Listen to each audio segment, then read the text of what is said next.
Antes de mais nada, eu gostaria de dizer o seguinte: existem outras maneiras, biblicamente, de nós prosperarmos na vida? Existe, claro que existe. Só que como eu estou analisando esse texto, eu preciso me ater às verdades que estão no texto. Preciso pegar essas verdades e expor essas verdades para a gente poder analisar isso, na esperança de que Deus fale conosco hoje acerca daquilo que eu chamo de um cuidado com a casa de Deus. Então vamos às verdades do texto, as lições que vamos aprender no texto que lemos aqui. Primeira lição: o nosso cuidado com a casa de Deus é o ponto de partida do cuidado de Deus com a nossa casa. Dá uma olhada no que a gente leu aí, voltando a João no capítulo 2, no verso 15, o que está escrito aí? Olha só, agora prestem atenção, Deus está chamando a atenção das pessoas daquele tempo. De hoje em diante, reconsiderem, repense, pense de novo a partir deste momento. Agora olha o que ele diz: como eram as coisas antes que se colocasse pedra sobre pedra no templo do Senhor. Talvez você não conheça a história, mas as palavras que estão sendo dirigidas nesse texto foi para um povo que ficou 70 anos vivendo como escravos.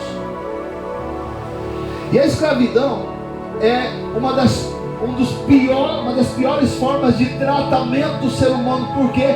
Porque rouba principalmente os direitos do ser.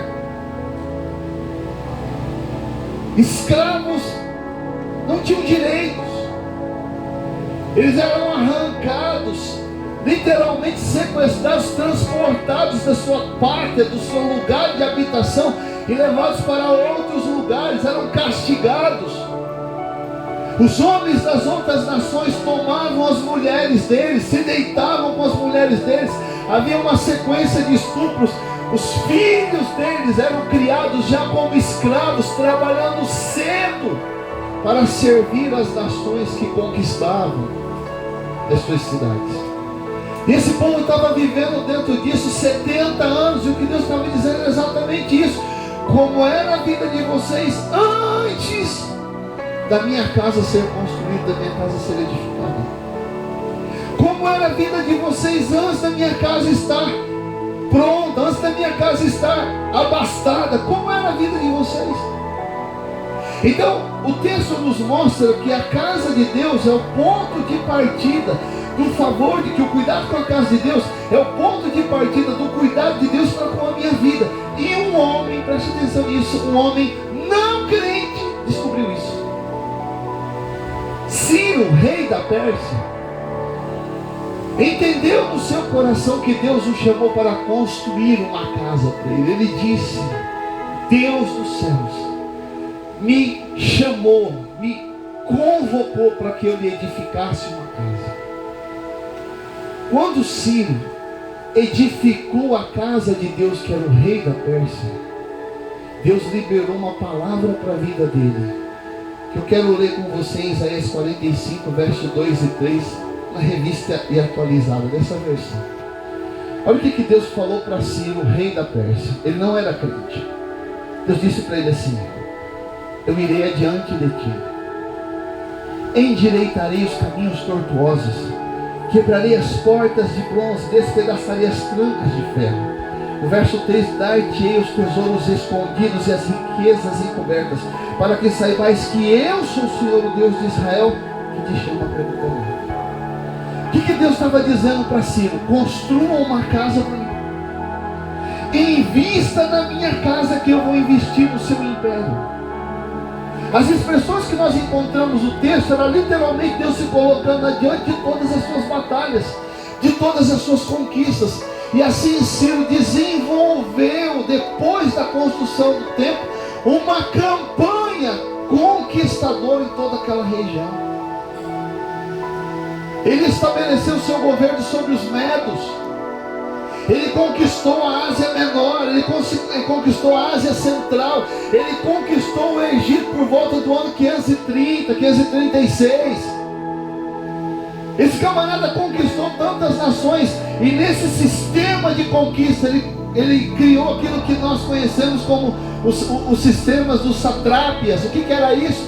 Ele escolhia homens e mandava homens para as cidades que ele conquistava. Essas pessoas pegavam o tributo da cidade e mandavam lá para o reinado dele na Pérsia. Ele foi conquistando e conquistando e conquistando e conquistando e prosperando e prosperando e prosperando e prosperando.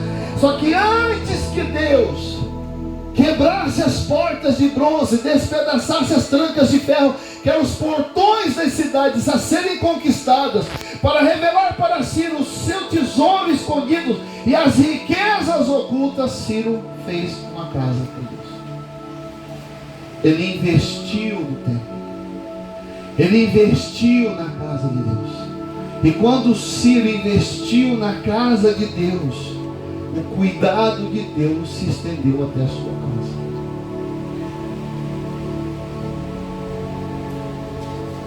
Fala para o irmão, Ciro não era crente.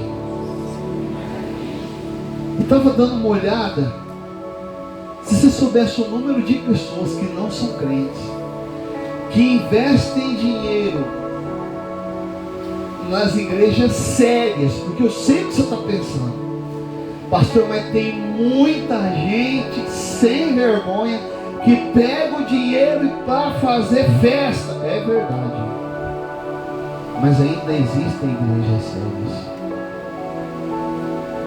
Igrejas que tomam dinheiro para fazer a única coisa, eu vou falar sobre isso daqui a pouquinho, que a igreja veio para fazer, ser um agente de salvação. Ciro fez um investimento na casa de Deus, e Deus investiu no reino, o império de Ciro.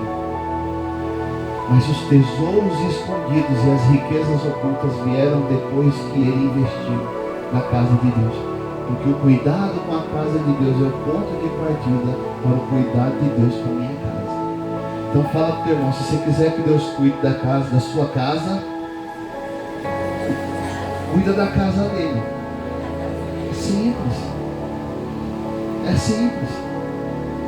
A segunda lição que nós aprendemos nesse texto é uma lição muito séria, porque se o cuidado com a casa de Deus é o ponto de partida do cuidado de Deus para com a minha casa, o descuidado, é a segunda lição, com a casa de Deus gera frustração nas minhas expectativas financeiras.